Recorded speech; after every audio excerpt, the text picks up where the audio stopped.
সাপ্তাহিক লটারি ভাগ্য 17 থেকে 23 মে 2026। মেষ রাশি। মেষ রাশি জাতকদের খুব ভেবেচিন্তে লটারির দিকে এগোন। সপ্তাহের শেষে এবং শুরুতে লটারি কাটতে যাবেন না, মধ্যভাগে কম পয়সায় লটারি কেটে দেখতেই পারেন।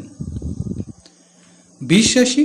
মে মাসের তৃতীয় সপ্তাহে বৃষ রাশি জাতক জাতিকাদের না অর্থপ্রাপ্তির দিকটা খুব একটা ভালো দেখা যাচ্ছে না, তবে সপ্তাহের মধ্যভাগে চেষ্টা করে দেখতেই পারেন। মিথুন রাশি। লটারির দিক থেকে মিথুন রাশি জাতক জাতিকার জন্য শুভ রয়েছে, মন চাইলে ভাগ্য যাচাই করে দেখতেই পারেন। কর্কট রাশি। কর্কট রাশি ব্যক্তিদের আয় ব্যয় সমান দেখা যাচ্ছে, এই কথা মাথায় রেখে লটারির দিকে এগোন। সিংহ রাশি।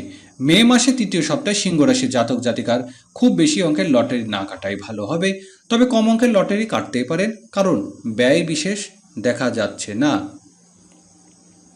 কন্যা রাশি। কন্যা রাশি জাতক জাতিকার ক্ষেত্রে এই সপ্তাহে লটারির দিক খুব একটা ভালো নয়। তুলা রাশি। সপ্তাহের মধ্যভাগটা তুলা রাশি ব্যক্তিদের জন্য বেশ ভালো রয়েছে, তবে শেষ ভাগে একেবারে লটারি কাটতে যাবেন না। বৃশ্চিক রাশি। বৃশ্চিক রাশি অর্থভাগ্য খুব একটা খারাপ নেই, মন চাইলে লটারি টিকিট কেটে একবার ভাগ্য যাচাই করতেই পারেন। ধনুরাশি।